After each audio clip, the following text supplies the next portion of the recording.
Fed up with the everyday grind. Tired out from the summer heat. Want to get away from it all. We offer you Escape. Escape, designed to free you from the four walls of today for a half hour of high adventure.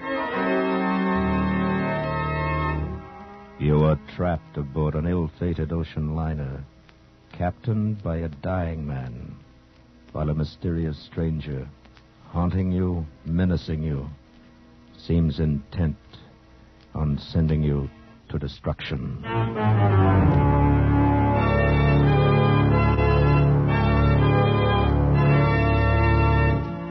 Tonight, we escape to mid-ocean and to the strange passengers aboard a stranger ship, as James Gould Cousins tells it in his gripping story, SS San Pedro.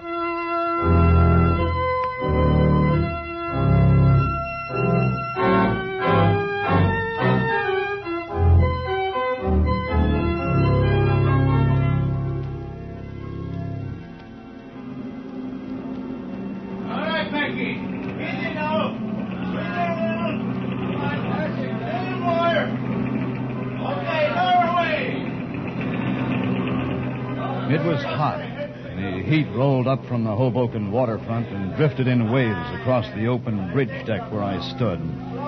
The last few loads of passengers' luggage were being hoisted aboard. In 30 minutes, the whistle on the forward stack would sound off, and the cargo liner San Pedro, carrying 172 passengers and 200 in the crew, would nose away from the pier and start the long run south to Buenos Aires.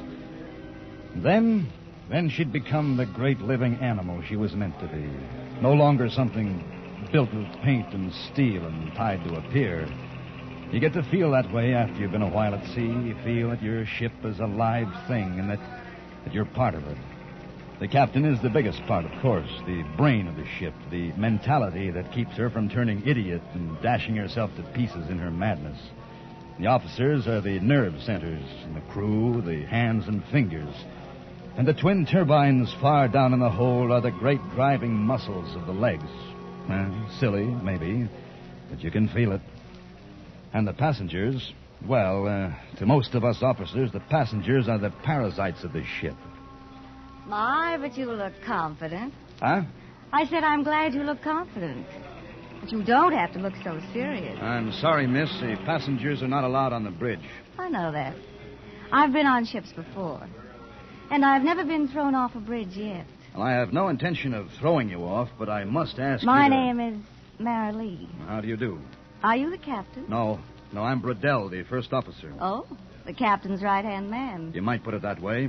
Now, if you'll please... Mara Lee is my first name. Yes, I assumed as much. Oh, well, I'll just call you Bradell, then. Maybe you'll loosen up when we get farther south. I doubt it.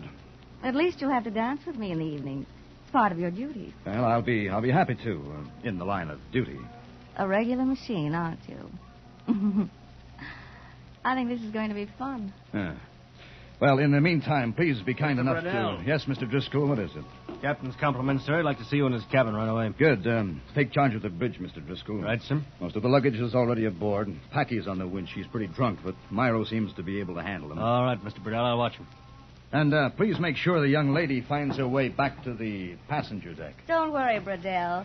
I know how to get any place I want to get.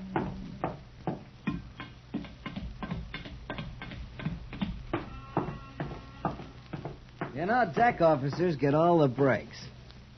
Who's your little friend, Bradell? Passenger, a cockeyed nuisance. You can have her, Sparks. Good. Maybe I can teach her the code. I doubt it. Hey, wait till you get a load of the captain's visitors. Brace yourself, boy.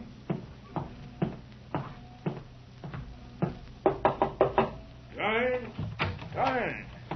I understand you sent for me, Captain? Oh, Mr. Bradell. Yes, I did, my boy. Everything in order on deck? Yes, sir. We'll sail in about 20 minutes. Good, Mr. Bradell. Oh, I'd like to present a friend of mine, Dr. Percival. How do you do, Mr. Pedro? I don't wonder at your surprise. My appearance is somewhat strange. I'm, sorry, sir. No. I'm quite used to such a reaction. I am well aware that I closely resemble a corpse. Mr. Riddell, I wonder if you'd mind showing Dr. Percival around the ship. Captain Clendenning, we sail in 20 minutes. A very brief tour will show me all I wish to see, Mr. Riddell. Well, maybe after we get underway, I can show you. No, Dr. Percival isn't sailing with us, Mr. Riddell. It shouldn't take more than a few minutes. I'd show him around myself, but I'm not feeling too well. A man wears out, I guess. Starts to break down. Like a machine. Like a machine. That's what she said. What's that, Mr. Pedro? Nothing, sir. Well, shall we get started, Dr. Percival?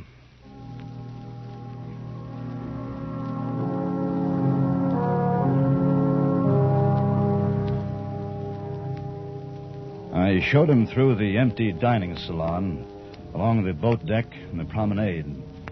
We opened the bulkhead door and looked down through the gratings into the engine room. And everywhere we walked, people drew back and stared silently until we passed, and then whispered together behind us. We met Marilee, and she started to speak, and then her face turned white, and she passed us without a word. Dr. Percival paid no attention to any of them. His gaunt gray face never changed expression, and those dark, hollow eyes stared straight ahead.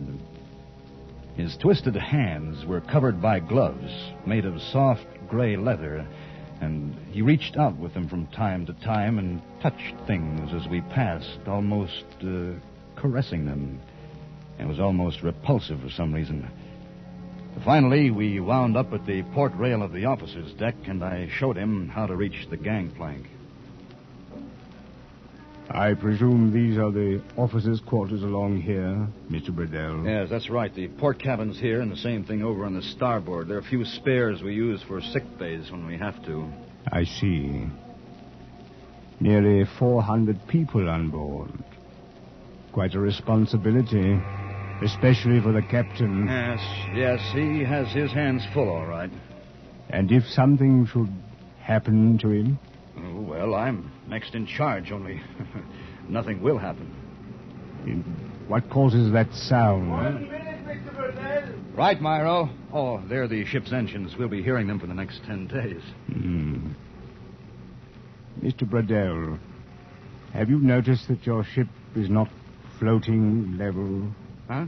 This side of the deck, the port side, I think you said, is a good deal lower than the other. Yeah.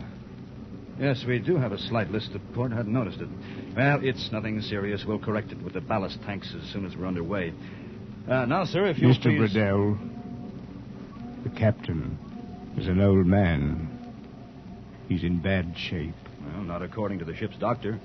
I am his doctor now. Well, I don't believe I care to discuss it, sir. Nor I. I only mention it. Thank you, Mr. Bradell, for showing me what I wish to see.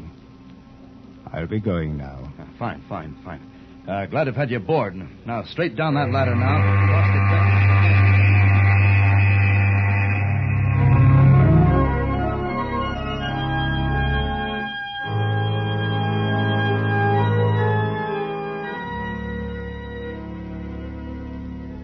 By dinner that evening, we were 140 miles at sea. The sun dropped behind a red haze and brought out a clear, starry night sky. Marilee had somehow wangled a place at my table, but held herself down to an occasional knowing grin that the other passengers probably misinterpreted. Well, I dodged her afterwards, checked over the cargo plan for a while, trying to find some reason for the strange port list that was getting a little more pronounced. And finally dropped into the wireless shack. Oh, hi, Burdell. Get bored with social life? Yeah. It's not the heat, it's the femininity. You should squawk. The only time I see a girl on board this tub is when they come in to wire for money at the next port. Well, I know one you can have. And that's just the one I'd take, too. You're crazy, Burdell. Maybe. You picked up anything? No, I've been talking to the Toledo. She's about 100 miles ahead of us, making 17 knots. So we'll probably tail her all the way south. Yeah. Oh, she started hitting some bad weather about an hour ago. Guess we'll be getting it, too. Probably make all your lady friends seasick. Good. And see if you can hurry it up. There's the captain in the chart room. Yeah. Called from there 10 minutes ago. Hey, how'd you like that character that came aboard to see him? Oh, Dr. Percival? Uh-huh. You can have him, too. Well, see you later. Right. I'll let you know if I get any more in the storm. Right. So long.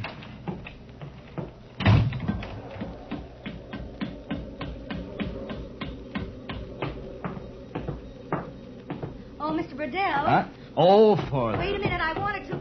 No, wait! Wait!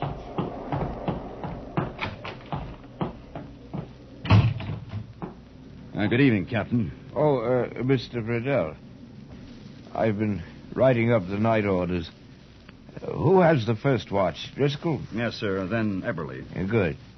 By the way, Mr. Riddell, I appreciate your showing Dr. Percival around this afternoon. Oh, I'm glad to do it, Captain. Say, is he an old friend of yours? No. I met him quite recently.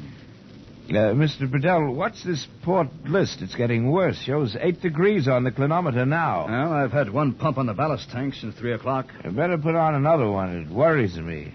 Bad weather up ahead, you know. Yes, I just talked to Morris. Wonder if we're making any water. I don't think so. I'll check with the engine room if you like. Yes, I wish you would. You can't afford to take any chances. Liddell here, McGilvery. Captain wants your bilge soundings. Call him back. Right. Chart room. I'm tired tonight, Mr. Riddell. Don't feel so well. Guess a man's bound to get old sometime. Oh, well, that's still some years ahead of you, sir. I doubt it. Doubt it very much. Well, can't do much about it. Oh, I meant to tell you. The steward reported this afternoon that he couldn't get into number 7 port cabin on the officer's deck. He couldn't get into it. The door seems to be stuck. Don't know what's wrong. We should look into it.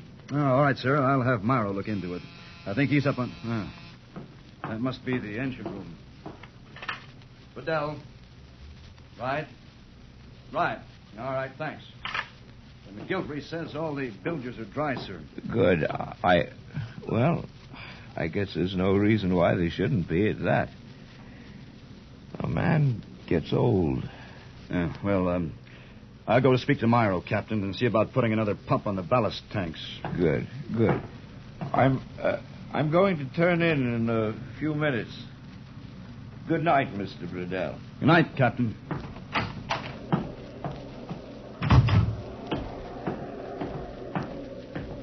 Well, I knew you would have to come out sometime. Now, look, miss. Relax, Burdell. You have a terribly romantic profile. We're getting closer to the tropics all the time. I've been there before. Yes, I'll bet you have. Now, listen. If you want to why go... don't you be human for once? You keep on and you'll end up looking like your ghoulish friend you were showing around this afternoon. He was no friend of mine. There should be a rule against taking passengers who look like that. It gives me the creeps. Well, for your information, we didn't take him. He went ashore. Oh, you'd be a good liar, Burdell, if I hadn't seen him myself a half an hour ago. Huh? Where? He went into one of those cabins right down there ahead of us. On the officer's deck? Mm-hmm. You didn't notice which one? Yes, I did, as a matter of fact. It was number 7. 7, huh? All right, come on. Now, look, Burdell, I don't want to meet the guy. I don't want to have anything to do with him. It gave me the shivers just to look at him. Did it? Is this the one? Number 7. Mm-hmm. Yes. Mm-hmm. You notice the little crossbar on the door handle? Yes. It's turned straight up and down? Yes. That means the door's unlocked, huh? All right. But it doesn't open. That's right, because it's jammed. The steward reported it this afternoon, not a half hour ago, so you're not much of a liar yourself. But I saw him go in this door. Oh, sure I tell you, did. I did. I saw him. Anything wrong, Mr. Riddell? Oh, Myro, no, nothing's wrong. This door is apparently jammed. We should try to get it open while you have a chance. All right, sir. And Myro, when you do, please advise this young lady. She's very curious about what's inside the cabin. Good night.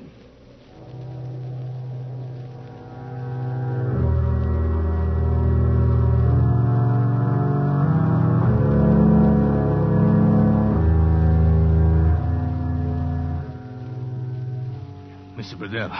Mr. Burdell, wake up. Myro, what's the matter? Mr. Driscoll wants you on the bridge, sir. We got some pretty bad weather. Yeah, I can feel it. How long's it been this way? Since midnight, but it's getting worse, sir. Stewart says some glass broke on the promenade deck. We've shipped water in the forward hold. All right, Myro. Tell Driscoll I'll be on the bridge in 5 minutes. Get going.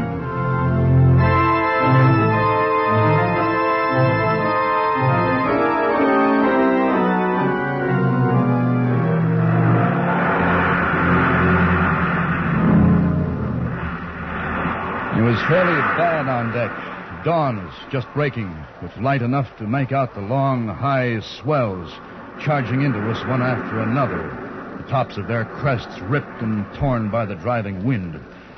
We were taking them on the quarter, rolling pretty badly and shipping water on the port bow at every roll.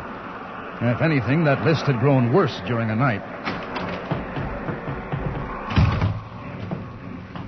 Oh, glad you're here, Mr. Burdell. Having a rather bad go of it. Yeah, well, we've seen worse. Has the captain been called? No, sir. I thought I'd better wait for you. Right. There's no need to call him. Where's Eberly? Took some men down to the forward hold. We're shipping water on the port side every time. Yeah, I know. Myro, see if you can get him on the phone. Good Lord. Well, we're listing 11 degrees now. Are those pumps still going in the ballast tanks? All night, sir. The tanks are 2/3 empty now. I can't understand it. I think the phone is dead in the forward hold, Mr. Burdell. I can get no signal. All right, Myro. You go on down there and see what the trouble is. Report back. Yes, sir.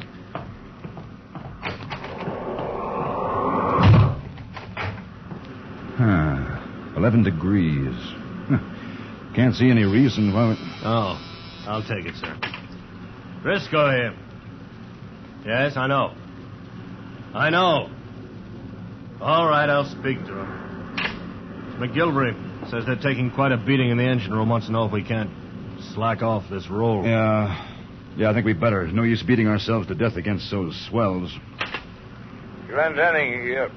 Burdell, Captain. Sorry to bother you. It's all right, boy. What is it? Permission to change course, sir. We're taking a bad swell on our quarter. Granted. Whatever you think best. Thank you, sir.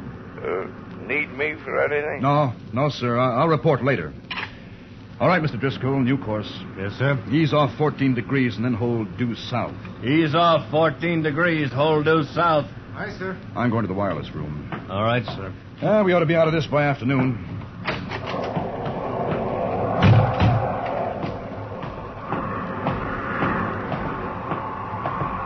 It's windy, isn't it? Marilee, what the devil are you doing on deck? Getting rained on mostly. Haven't you got any sense? We're shipping water on the foredeck. You want to get washed over? Would you care, Burdell? Look, it costs money to stop a ship. Now, listen. Get below. I'm still waiting to see inside number 7 cabin.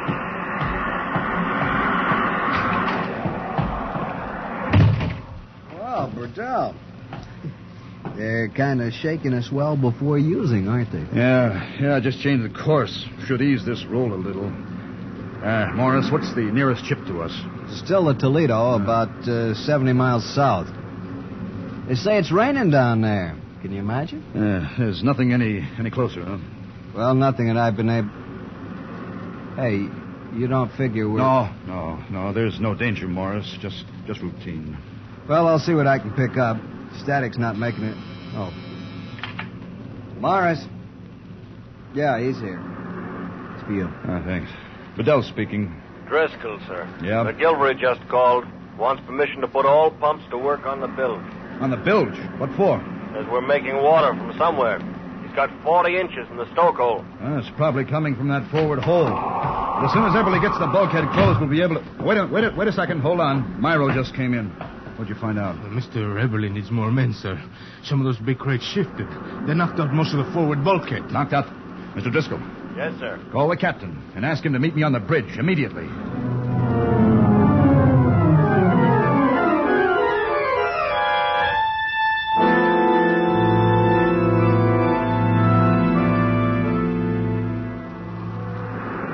The next hours were a nightmare. All through the day, into the evening. Terrified passengers huddled in the lounges in the salon, not knowing just how great the danger might be and fearing the worst. At 11 a.m., one of the pumps broke down, and the San Pedro settled a little lower as the water gained in the bilges. At 1:30, pump back in operation, and for a while we held our own. Down in the forward hold, men fought a heartbreaking battle in water up to their armpits and tried to throw up a temporary bulkhead. At 5:15, a heavy sea crashed through the steward's pantry, and 6 men vanished overboard in a smother of foam. All night long, we fought the sea and lost the battle foot by foot. The strange list to port grew worse. By dawn, we were leaning over 18 degrees and shipping tons of water with every roll.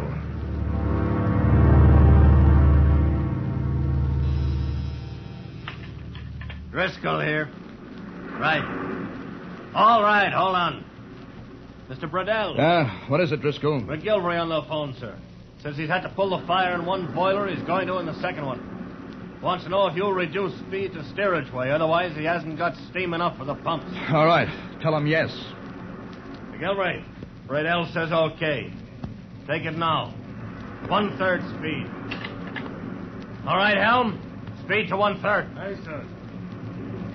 Confound it, sir. Captain ought to be here in the bridge. Been in this cabin for the last 4 hours. He's got no business to stay That'll there. do, Mr. Driscoll. Oh. Yes, sorry, sir. Forget it. You're right at that. We haven't got much time to make up our minds. Well, how are the passengers, Myro? Fair morale, sir. The stewards are trying to keep them calm. They're all in life preservers. The way we're heeled over, we can't use the starboard boats now. And in another hour, there won't be enough steam for the winches on the port side. Well...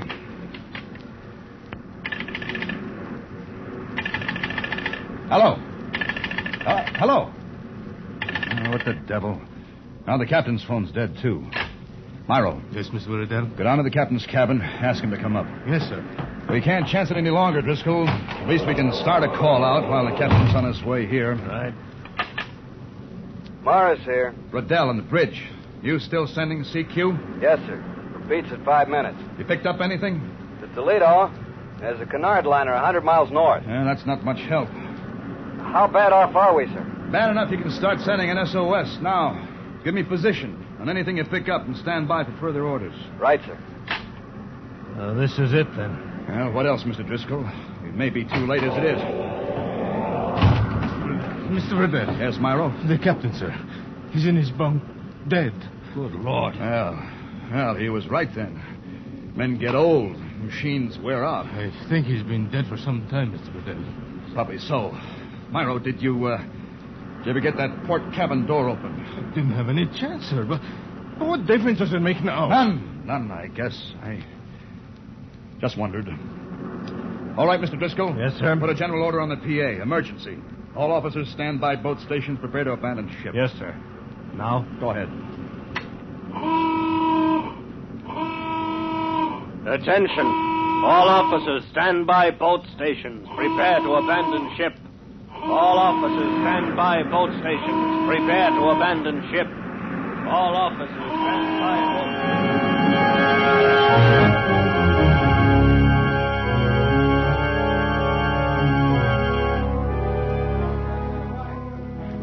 Her brain already gone.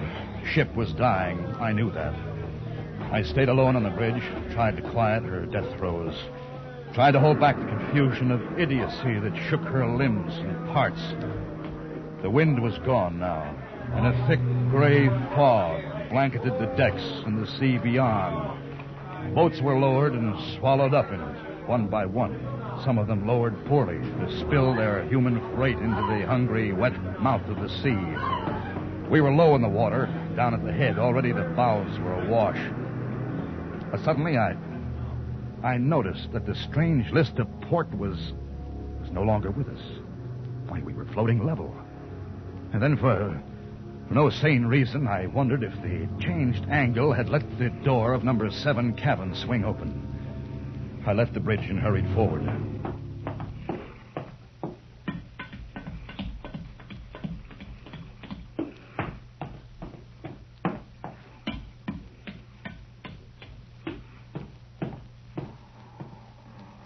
The door was ajar and swung gently with the movement of the ship.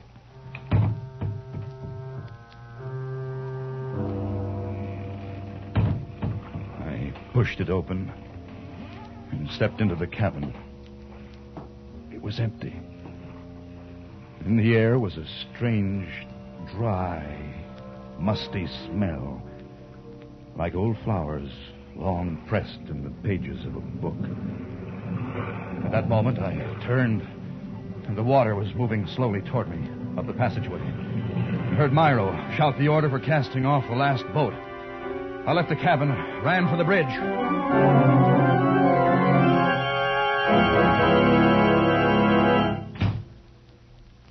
Hello, Bradell. Marilee.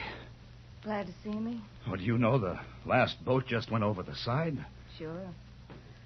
I was about to get in the boat. Then I changed my mind. Why? When it's your time, you can't do much about it. And I knew it was when he first looked at me.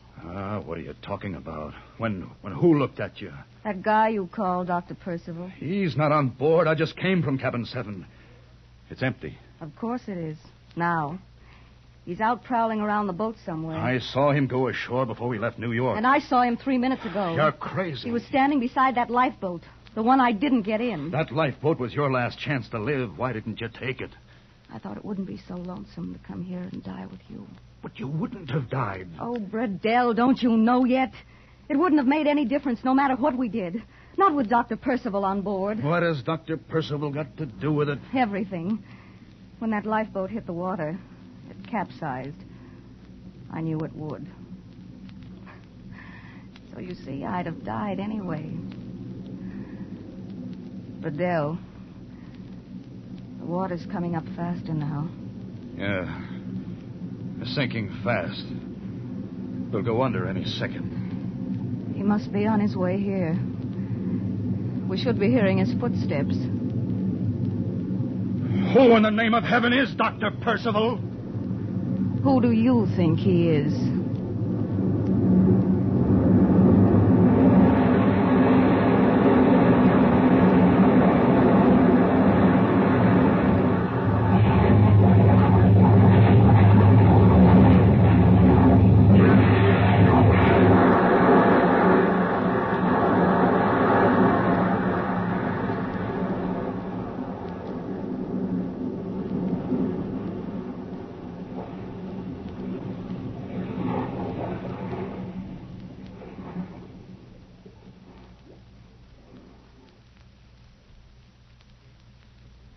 Escape is produced and directed by Norman MacDonald. Tonight, we have brought you SS San Pedro by James Gould Cousins, adapted for radio by Les Crutchfield, with editorial supervision by John Dunkel. Featured in tonight's cast were John Daner and Charlotte Lawrence, with Jeff Corey, Don Diamond, Harry Bartell, Larry Dobkin, and Jay Novello. Special music by Ivan Ditmars. Next week... You were standing in the light of an arc lamp by a cathedral in Mexico City, looking at a body lying in the grass. And then a great fear comes over you, and you wonder if you are a haunted man.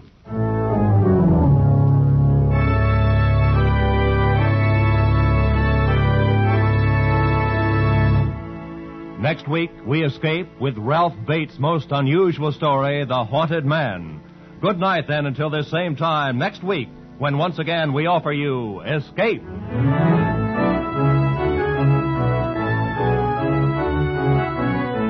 Roy Rowan speaking for CBS, the Columbia Broadcasting System.